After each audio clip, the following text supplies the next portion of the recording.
Yang kedua, singkat saja supaya tidak terlalu panjang, nanti kita bisa banyak berdiskusi.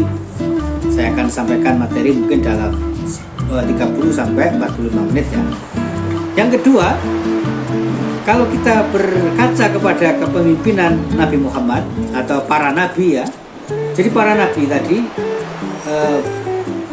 sebelum kedua contoh lainnya Nabi Musa.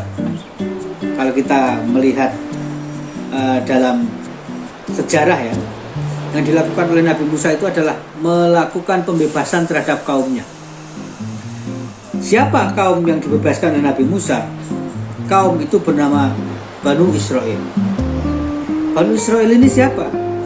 Banu Israel itu adalah anak keturunan Nabi Yakub. Nah, di mana mereka dan kenapa tertindas? Kita bisa melihat itu dari sejarah. Banu Israel itu keturunan Nabi Yakub. Yakub itu ada di Kanaan ya. Banyak yang menyebut itu tempatnya di Irak sekarang. Tapi kita mengenal dalam sejarah, termasuk disebutkan di dalam surat Yusuf, tentang bagaimana saudara-saudara Nabi Yusuf iri kepada Yusuf yang disayang oleh Nabi Yakub.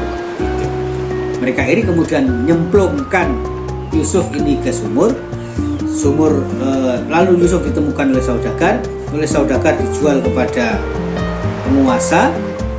Singkat kata, Yusuf kemudian menjadi penguasa di Mesir.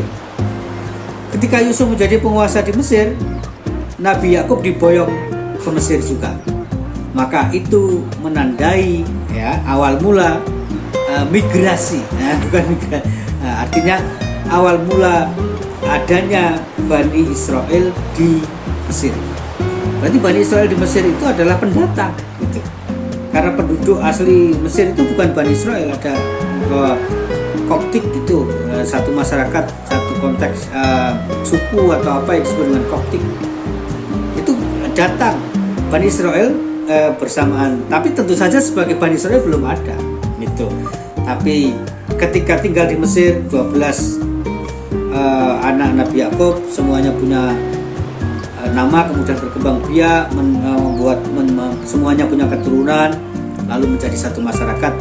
Itulah yang disebut dengan Bani Israel. Nah, kemudian pada zaman Musa, Bani Israel berarti sudah di situ lama sekali. Dan kalau kita baca sejarah, mereka diperlakukan sebagai budak oleh Fir'aun. Jadi membangun menara itu, semuanya itu dilakukan oleh Bani Israel dengan sistem perbudakan. Maka Nabi Musa itu diutus adalah untuk membebaskan kaumnya. Mereka menyeberang ya dari Mesir, menyeberang Laut Merah yang terbelah itu, yang dalam sejarah disebut dengan Exodus, yaitu kan dalam rangka mencari kebebasan. Nah, gitu. Nah, ini tidak bicara tentang Bani Israel itu apa, Israel apa enggak, tapi saya ingin memberi contoh bagaimana tiap-tiap nabi itu melakukan pembebasan terhadap kaumnya. Nah, gitu. Demikian juga Nabi Lut, Nabi Hud, Yunus, semuanya memiliki misi pembebasan. Oke. Lalu yang kedua, kalau tadi itu yang pertama, kemudian yang kedua adalah berdasarkan sejarah atau pelajaran yang bisa kita ambil dari para nabi, maka kepemimpinan para nabi itu ditandai dengan ciri yang kedua, yaitu memberikan teladan dalam bentuk tindakan. Dalam bahasa Inggris dikatakan action speak louder than words. Tindakan itu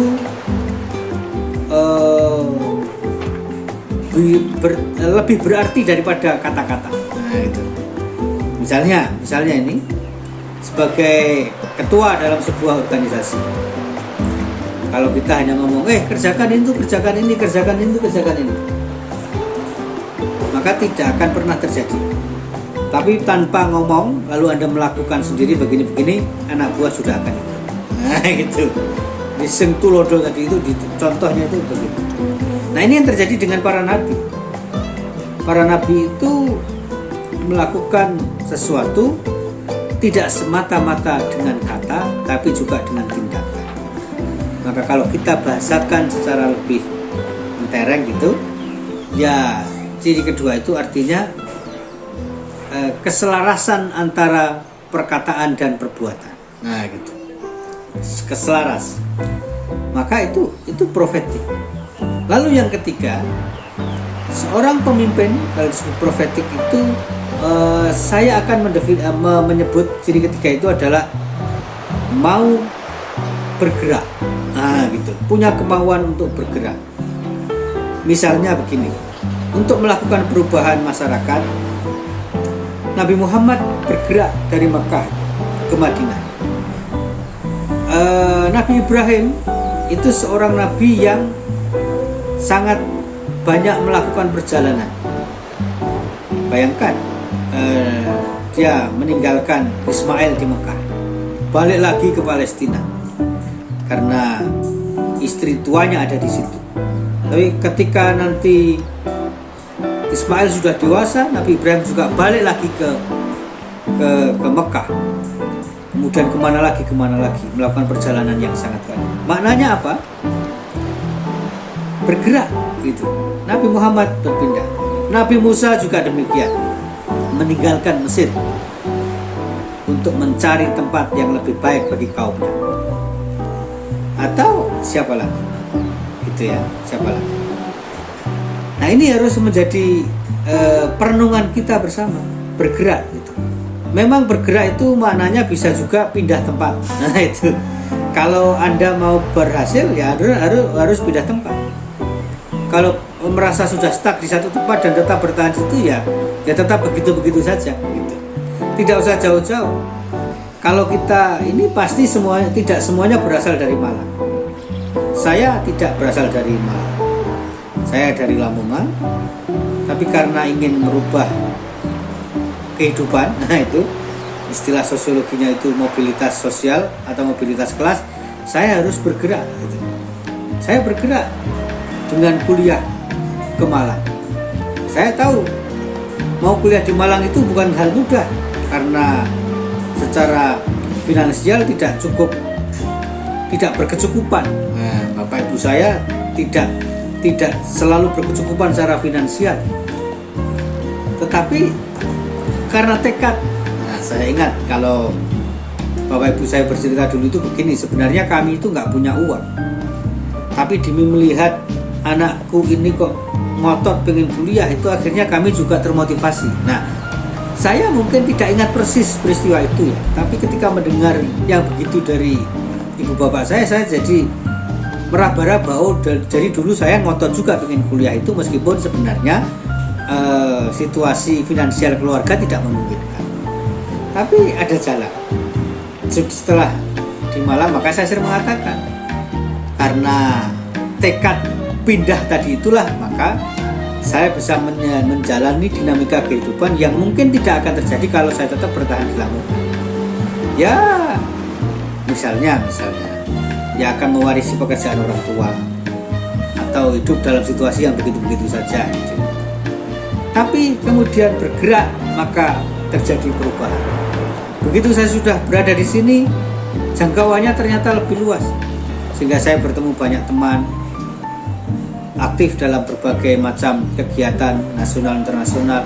Lalu ada yang mengatakan kepada saya, jangan cukup di sini, kamu perlu bergerak di medan yang lebih luas, katakanlah di dunia kesejahteraan internasional gitu.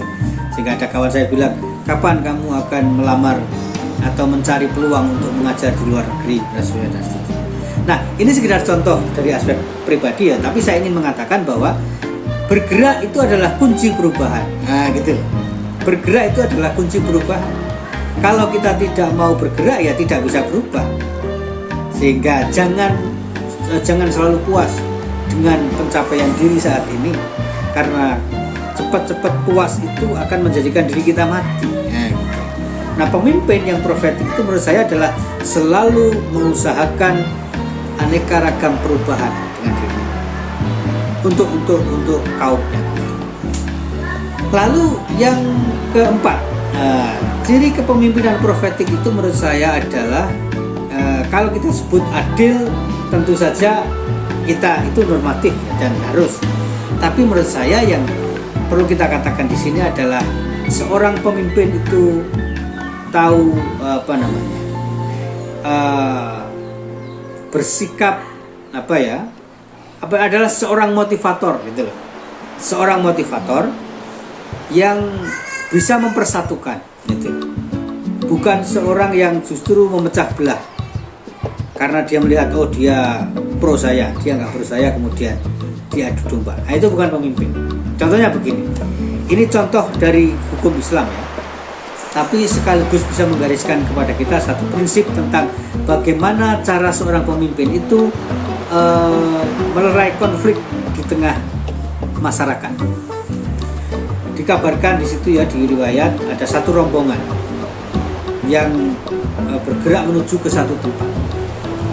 Kemudian sebelum berangkat, Nabi berpesan, mohon tidak melakukan sholat asar sebelum kalian sampai di tempat itu.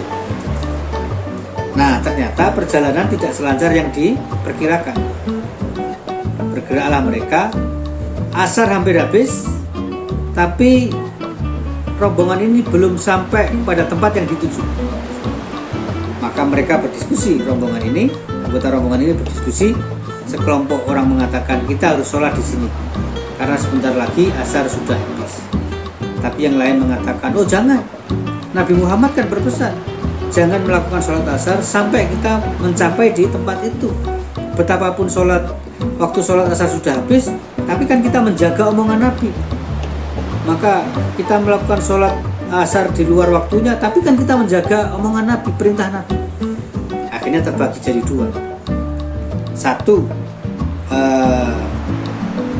satu kelompok sholat asar di tempat itu, sementara yang lain tidak menjalankan sholat asar sampai mereka mencapai tempat yang dituju. Oke, no problem. Sampailah mereka kembali ke Mekah, ke Madinah, kemudian diadukan kepada Nabi Muhammad. Mereka bercerita bahwa Nabi, tadi di perjalanan kami akhirnya berdiskusi tentang perintahmu tadi, sholat di sini atau di sana. Sementara engkau memerintahkan bahwa jangan pernah sholat sampai kamu mencapai tempat itu. Tapi di tengah perjalanan asar hampir habis. Bagaimana? Akhirnya kami ada yang melakukan sholat di situ, ada yang di sana. Bagaimana Nabi terhadap peristiwa ini? Kira-kira jawaban Nabi Muhammad apa? Nabi Muhammad mengatakan, kalian semuanya tidak ada yang salah. Yang sholat asar di tempat sebelum waktunya habis itu benar. Yang sholat di tempat yang dituju, bahkan setelah waktunya asar habis, itu juga benar. Yang satu benar karena memegangi as-sholatu ala waktiha, yang satu benar karena memegangi perintah Nabi Muhammad. Ini penting sekali untuk kita hadirkan karena berarti ini mengajarkan kepada kita tentang bagaimana seorang pemimpin harus bersikap ketika terjadi perselisihan di kalangan para anggotanya. Nah, gitu. Contoh yang dihadirkan Nabi Muhammad bagus sekali. Kalian berdua, kelompok ini maupun kelompok itu sama-sama benar karena begini, karena begitu. Memang tidak harus begitu bentuknya ya, tetapi saya ingin mengatakan pola seperti itu bisa kita tiru. Nah, gitu loh. Pola seperti itu bisa kita tiru dalam menjalankan kepemimpinan.